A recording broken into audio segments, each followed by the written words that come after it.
Baird brand. It was just one of those manufacturing hubs. Good example of that is that green machine with the wheels on it in the corner there. See that? So that made buttons for Levi Strauss jeans back in the day. Woo! So Levi's, fan of Levi's. So Levi's would have the buttons come from here, would have the denim come from elsewhere, then assemble them after the location. For whatever reason, 100 years ago, that made more sense economically. Now, most businesses are what they call vertically integrated, under one roof. Sikorsky on the other side of town, good example of that. But 100 years ago, Igor Sikorsky was making some of those helicopter parts right from that bottom floor. A lot of history in this building. Now, if you look at that top photo, you can almost go back in time. You know, if you look around, like upper right corner, those handrails, same handrails right there. You know, upper left corner, the steel on the windows, same steel right there. Brick, the floor that you're standing on, this has been here for 107, going on 108 years. Downstairs was also a wooden floor, as you can tell in those photos. So it was a porous wood, so those machines would leak oil, and that wood would soak up that oil so that, you know, it wasn't a slip and slide down there. We also make a mess, not with oil, with water. Wood and water don't really get along, so we did have to rip that up, put concrete down, but we didn't lose it completely. We made the bar out. So the bar is that wood right there, which I think is kind of cool. Awesome. We'll go down here. So nice.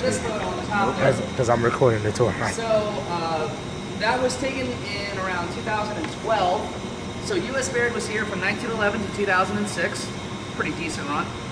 Then they downsized, didn't need all the space anymore. Then we came in 6 years later, much to the delight of the city of Stratford, because this was just sitting here doing nothing except collecting dust. And so they were very happy for us to come in. So that picture was basically taken where we're standing right now. So that's kind of the vantage point. Right? That's what it looked like 6 years ago. This is what it looks like now. So, you know, there's the tasting room, there's the boxing area, blah, blah, blah.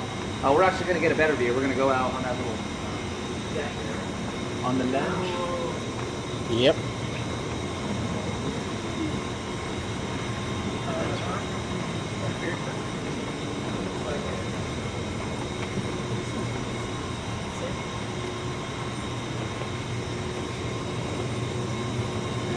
So yeah, this is what it looks like now, 6 years later. So Two Roads, so the people in that photo, the partners in that photo, Two Roads has only been made here. Two Roads didn't start in a garage. Right? People in that photo knew each other from back in the day. Coincidentally, their career paths just kind of went into beer. So then they get back together and say, let's do our own thing. You know, the timing is good. You know, craft beer is a thing. So let's open up our own place. And the reason that they were able to make this kind of a footprint right away is because of contract brewing. So kind of in the same vein of U.S. Baird, we have the equipment to make other people's products. And so the first year that we opened, it was by far the majority of what was coming out of here. It was about 80% contracting with 20% Two Roads. Even last year, it was 60-40, the 60 being contracting. This is the first year we're going to make slightly more Two Roads than contracting. So we did it, we made it. So basically, they recognized this kind of brand new market 6 years ago.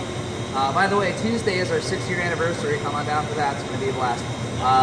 But anyway, so they kind of recognize this brand new market. You have these microbreweries, and maybe just one of their beers is flying off the shelf, right? So that tiny place now has a few choices in front of them.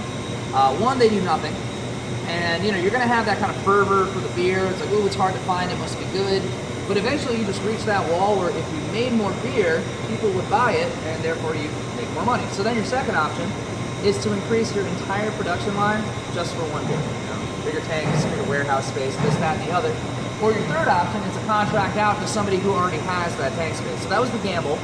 You know, have the tank space, have people come in, and then have our brand just kind of grow organically in the background. It worked, obviously. So a good example of that, do you guys know City Steam out of Hartford? Yeah. So we make the Naughty Nerds. They have such a bigger demand for that beer, we make it here. Yeah. So another big category is what we call gypsy brewers. So the whole idea there is that they don't have their own facility. They only contract. You know Evil Twin? Yeah. So Evil Twin is everywhere. You go to California, it's there. Colorado, other countries, you'll find it. But Yippa, I forget his last name, but Yippa doesn't have his own brewery. He only contracts. So what he does is he picks these little pockets across the globe, makes his beer there, and then distributes from there, which is how his beer can get everywhere. So, you know, it's two schools of thought. You know, it's less overhead, but you're paying more on the dollar. It works for him, doesn't work for everybody. What a lot of companies are doing now, especially like the ones that kind of like got started early on the West Coast, like Sierra Nevada or Oscar Blues or Stone, what they're doing is they're opening up satellite locations on the East Coast. So instead of paying those shipping costs, they're just making it closer to that base. And a lot of it is in North Carolina. They were giving like tax incentives. The water's pretty decent. So like if you've had a Dale's Pale Ale since 2013, it didn't come from Golden, Colorado. It came from North Carolina. But you would know the difference because of the talent and just sort of the making sure that everything is just lining up exactly the way it should. So I want to point out these giant tanks that are in front of us here. These are from a company called Rolex from Germany. No welding done on site. These came over in one piece from Germany. So yeah, I know. I mean, save like all the pipes that are connected to it, but the vessel itself came over without any welding done. So the biggest ones in the room, the tallest ones, are 300 barrel tanks. So what I mean by that, everybody see those wooden barrels down there? Yeah. So that's what we all know and love a barrel to be, but it's also the measurement of a barrel, which is 31.5 gallons.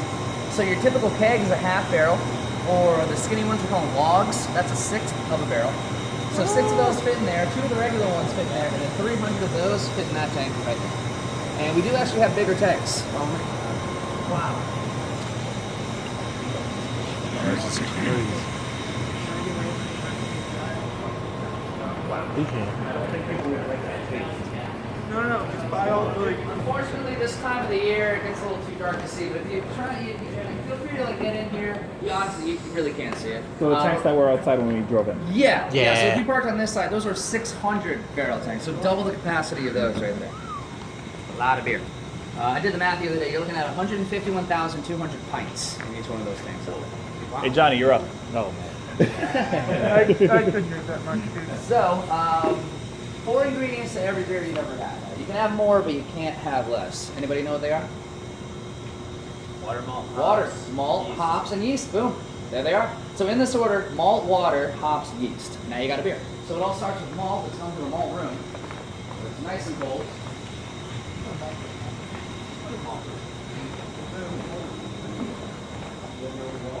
No, we pull it from the Reddings and Eastern Reservoir, which is also known as Stratford tap water, but it sounds better when you say Reddings and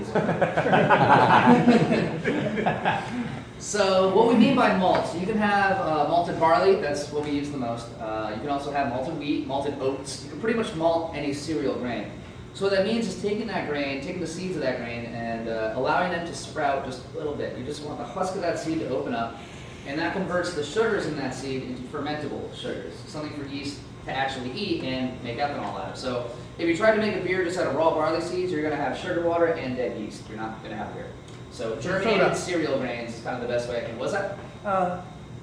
If you don't let it sprout, you got soda. Yeah, basically. Yeah, it's wort soda. We'll talk about wort later. It's basically the sugar water. But so outside the windows here, we have our base malt. 2 for barley, 1 for wheat. Again, we use a lot of wheat here. And then the more specialty stuff is going to come in these 1-ton bags. And then the real special stuff is in these 55-pound bags. Let's go back out here real quick. Yeah, these guys. So what makes these so special is where the grain comes from. We got Germany here, a little bit of England.